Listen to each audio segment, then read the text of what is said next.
Um comentário sobre o que você está falando. Na faculdade eu li um livro chamado Conversas Cruciais, Crucial Conversations. Não sei se vocês já ouviram falar desse livro. E ele fala que a base de quase todo o problema de relacionamento ao trabalho é porque entre eu e você existe um círculo aqui do que você sabe do que eu sei. E a gente não externaliza o que está acontecendo. Então me parece que a maioria desses problemas estão acontecendo por falta de comunicação.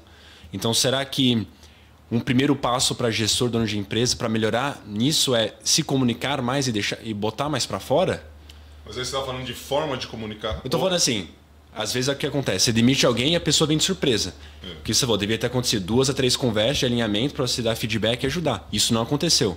Então será que um dos passos mais importantes é se comunicar mais de forma mais eficiente? Tem alguns elementos. Acho que o primeiro deles foi feita uma pesquisa e mais de 70% das pessoas saem mais confusas do feedback do que antes de ter entrado. Porque, primeiro, as pessoas não sabem dar feedback. O elogio foi uma bronca. Segundo, existe um elemento ainda onde as pessoas têm filtros seletivos ou muitas vezes a primeira forma como entrou o feedback a pessoa já se fechou, aí ela não consegue mais escutar. Então, a dica que já fica para todo mundo que está aqui nos escutando e nos assistindo, terminou de dar o feedback, pergunta para a pessoa quais foram os 3 principais elementos que saem dessa conversa para você. Faz um check. Você vai ver que uma coisa ela talvez tenha encaixado bem, uma é mais ou menos e a terceira não tem nada a ver. E aí você volta com a oportunidade de ter certeza que o entendimento caiu bem. Ô Baza, nesse sentido, eu acho que facilita, aí encaixando vendas nesse sentido, que é onde nessa relação que o Concer domina muito bem, a hora que você tem métricas e fica mais fácil, né, um painel para você analisar desempenho, e vendas é uma das áreas onde você não tem nada subjetivo em vendas, né? O cara, ou ele vende ou ele não vende. Ou ele ligou ou ele não ligou. Ou ele utilizou o CRM ou não utilizou. Aí facilita para dar um feedback estruturado. Não tira o mérito de você construir a melhor forma para você analisar ali. Mas a hora que você olha num painel de vendas, você sabe quem que é o vendedor bom e ruim. E não necessariamente o vendedor que vende muito é o vendedor que você quer no seu time. Tem isso também, né? Como é que você faz nesse elemento, pegando o que o Baza falou aqui? A gente tem lá, na SV especificamente, todo mundo que entra ganha um livrinho que é da Harvard Business Review lá, que é o Conversas Desafiadoras. Que é o livro, ainda que a maior parte hoje não seja da OSV, não seja de venda, seja o pessoal da área de marketing, a maior parte, mas é livro que vendedor gosta. É desse tamanho assim, letra grande, tem umas figuras e é curtinho. A Bíblia de vendas que você indicou é top também, cheio de desenho. Cheia da letra grande, você pula rápido, 2 gráficos, já pulou 3 folhas e tal. Só que ele é muito assertivo, é um manual de conversa desafiadora, né? E aí ninguém começa lá a trabalhar sem ler nada. A pessoa não tem contato com nada sem antes de ler o livro lá. Por quê? Porque a gente tem uma rotina de encontros, né? A liderança, a Flávia coordena isso muito bem, que é o que o Baza passou aqui, né? Que é as reuniões semanais, as diárias, né? Os indicadores. Então a gente tem conversas muito claras, de forma muito educada, mas se os números não estão acontecendo, não está vindo, não tem essa cortina de fumaça, como o Baza falou, que é verdade, né? As pessoas entram em reuniões e saem com mais dúvida do que entraram. Então, sem objetivo e com outras dúvidas, não sabendo, cara, isso aqui foi para quê, qual que é o próximo passo e tal. Então, essas conversas educadas, muito baseadas em indicadores, elas ajudam muito hoje as pessoas saberem se elas estão entrando ou não. Então, querem a equipe de venda, não, todo final de tarde a gente chama de controle de ponto. Eles mandam, a gente tem o CRM ali, mas eles mandam são 4 números que eles mandam no final da tarde no WhatsApp. São 3. Quantidade de leads, quantidade de reunião e venda. Quantidade de leads que entraram, que eles botaram que eles entraram, exato, que chegou para eles, quantidade de reunião que eles conseguiram fazer com aqueles leads e quantidade de venda que foi feita. Então, todo final de tarde manda lá.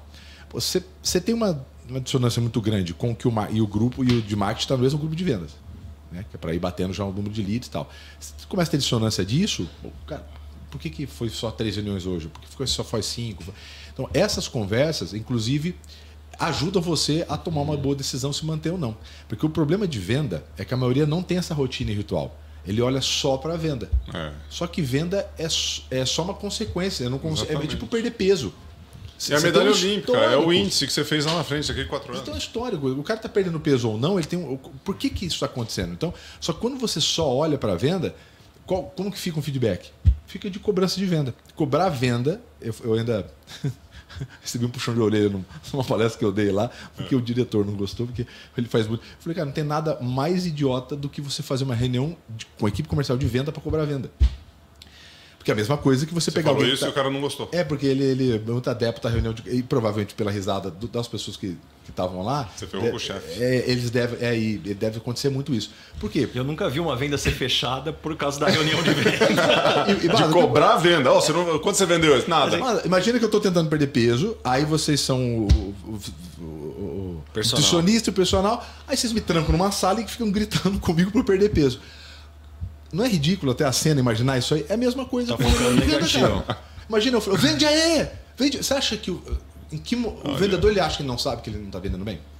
Porque venda tá no bolso dele. É só uma consequência. Nesse cara, caso aí, então, o que você faria? O que está gerando venda? Então, primeiro, Raiz volume do problema. Exatamente. Então, ele não está. Que nem a gente consertou essas últimas semanas aqui, acho que os últimos 5 dias, um monte de coisa, inclusive colocando tecnologia, porque a gente não estava conseguindo. Estava gerando muito lead e não fazia venda. Eu falei, cara, pera um pouquinho. Está acontecendo, não é possível. Né? Tá? E aí a gente começou a entender que a gente estava com um problema de ferramenta. Então, esses leads a gente não estava conseguindo traquear. E aí o vendedor, como a gente está começando a escalar a equipe agora, era muito lead para o vendedor. E ele não conseguia dar a atenção primeiro para os leads com score mais alto. E aí, só que se não tiver essa rotina, o ritual de conversa, de entendimento, você não sabe. Aí você fica brigando com o vendedor, aí pergunta, pô, como é? Tá recebendo lead aí, não tá fazendo... Que é o que acontece em 99% das empresas. Que a maior parte das empresas são pequenas e médias no Brasil. Né? Eles não utilizam CRM, se utilizam, não tem os dados. Então, eles acabam cobrando essa parte de venda. Então, até para você ser justo nisso, esse entendimento, essa rotina, esse ritual, né? Que é a reunião diária, os dailies, o kick-off semanal, o all hands mensal, essa rotina da liderança, ela precisa ter dados para você conversar com eles lá. E o Basa falou, não dá para ter susto em demissão. Isso me lembrou, inclusive, um diretor que eu tive no início da minha carreira, que ele falava que eu prefiro um resultado ruim bem explicado do que um bom resultado sem explicação. É isso aí. Porque o bom resultado sem explicação pode ter sido sorte e você não vai ser capaz de repetir. E ainda que você entregue resultado, tem um outro elemento que eu bato muito nas palestras, é separar performance bruta de performance líquida. E qual que é a fórmula da performance líquida? Performance líquida é igual a resultado entregue menos estrago causado no ambiente. Porque tá cheio de gente que entrega resultado, mas aquele rastro de sangue que vai pela empresa, que ele vai criando interferência para todos os outros que vão produzir menos porque essa pessoa está atuando dessa forma. Então também é outro ponto para estar sempre no radar.